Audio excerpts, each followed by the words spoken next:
Hello everybody, welcome back to the Vinyl Junkie Record Shop. My name is Mike. It's been a minute since I've done a video. Life gets in the way, you know how it goes. But today is a very important day. It is opening day for Major League Baseball, and my Cincinnati Reds, who might be eliminated from playoff contention in about 3 hours, are set to take the field here in just a few minutes to start their season with the Pittsburgh Pirates.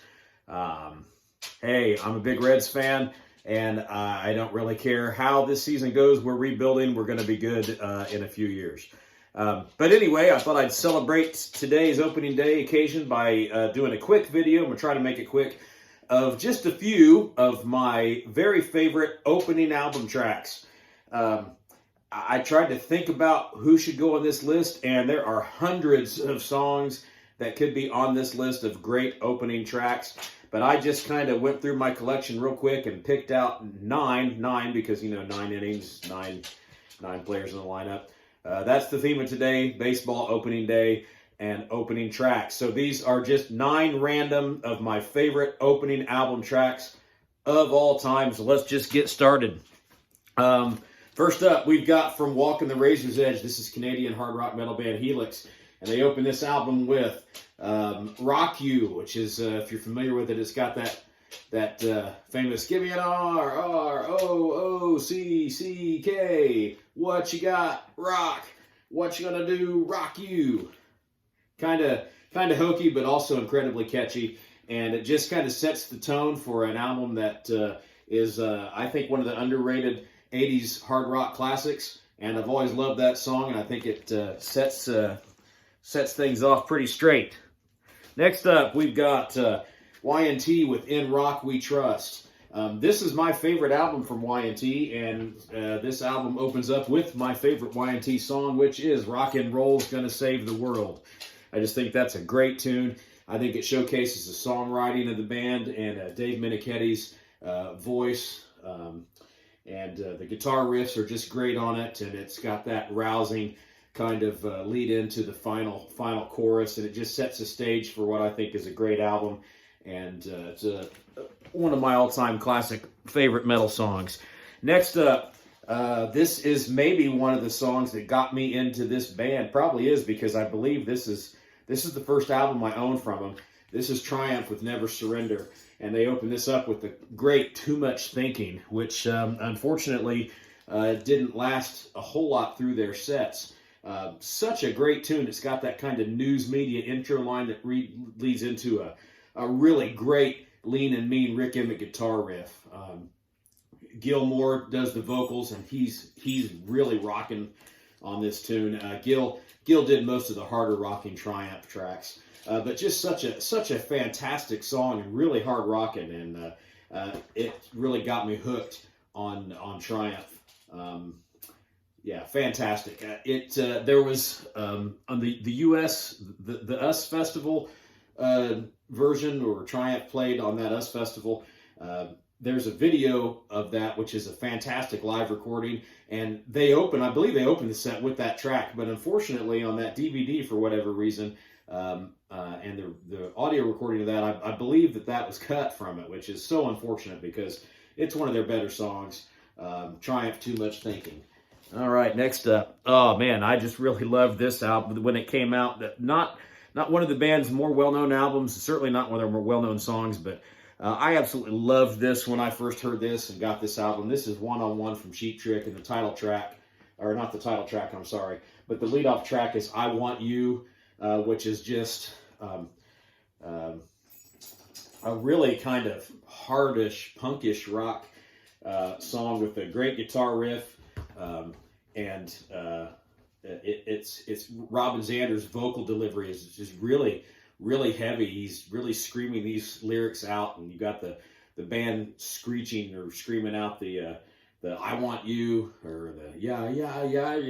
I can't sing, I'm even try it, but it just really sets the tone for the album, and it reestablishes that Cheap Trick really could rock really hard. In addition to supplying all those power punk power pop songs that they set the stage for. Great tune, always loved it. Probably one of my all-time very favorite opening tracks, which is it's kind of the first leadoff proper track is Rockin' to Paradise from my favorite album of all time, Styx, Paradise Theater. Absolutely gets me every time when I hear that slow building intro from Dennis DeYoung goes into that raging guitar riff. That's one of the Styx's all-time classic hard rock songs. Rockin' to Paradise, Paradise Theater. Next up, man, this is one of my all-time favorites too. One of the standard bearers of the new wave of British heavy metal movement to come in to make its way across the seas. Def Leppard with High and Dry, and leadoff track Let It Go. I think Def Leppard's best song.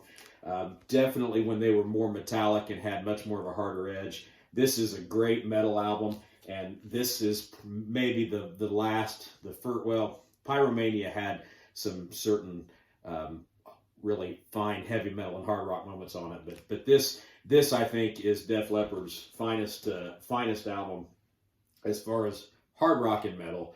And Let It Go is just one of the all-time classic tracks. It just sets everything up, gives you an idea of what you're in for with this band, and it's totally engaging. And it's one of the first real metal songs I can remember hearing. So hard to remember when you get as old as I am what the first one actually was. But Let It Go is definitely in that top 10 of my first real metal songs. Another one of those, I remember when this came out, I was just totally engaged in this. I thought this was a fantastic song. Love this album. A new singer and kind of a new rebirth of this band, I guess, going into the 80s. And it's one of the more classic and influential metal songs, metal albums. It comes from Black Sabbath, Heaven and Hell, with Ronnie James Dio singing on it. And the lead-off track on this, of course, is Neon Nights. One of my favorite Black Sabbath songs. I absolutely love it. I think it's totally engaging. It's got a great riff, great vocals, great chorus, great soaring chorus. And it really gets you pumped up and excited for what you're going to get in the rest of the album. Great lead-off track, Neon Nights, Black Sabbath, Heaven and Hell. And another probably this might be, if I had to pick a favorite opening track of any album, it's got to be this one. I remember hearing this as a kid and thinking, oh my goodness, this has got to be what heavy metal is all about. And it is the Hellion, which leads into Electric Eye off of Judas Priest's classic Screaming for Vengeance. You see the bottom of that classic album in the poster above my head there. This is one of the formative albums in my becoming a metalhead. One of the first metal albums that I remember ever having, and you just can't get any better than those dual guitar harmonics from KK and Glenn in the Hellion, leading into just that ripping riff and relentless vocals of Rob on Electric Eye. One of the all-time great metal songs, and I think maybe the best opener of an album ever.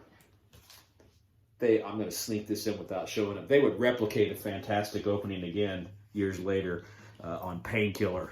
I mean, just right out of the gate. So you could have gone with that, but Electric Eye is it for me. And the last one for today, again, one of my favorite albums from the most underappreciated and unheralded hard rock bands ever. Should definitely be in the Rock and Roll Hall of Fame. Absolutely, no question. Their influence on so many other metal bands in the new wave of British heavy metal and so forth is just absolutely immeasurable. And this is Thin Lizzy, Thunder and Lightning.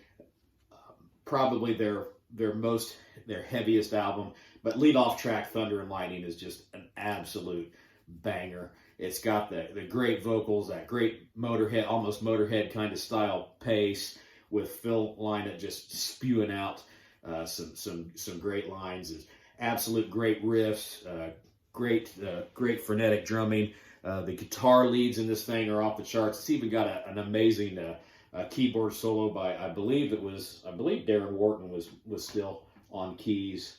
I want to say it was Darren Wharton. But yeah, John Sykes appearing on this album.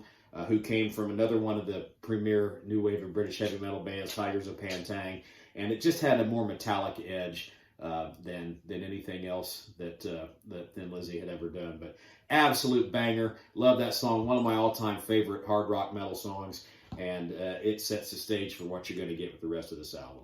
All right, so there we go. That's 9 for 9 innings, 9 players. There are numerous great lead-off metal tracks that I could have gone with. I'm sure when I press stop, I'm going to think about, I should have had this one, should have had that one. But hey, let's do this. I did this just to celebrate opening day today. If I got any other baseball fans out there that love hard rock and metal and music in general, jump on this train.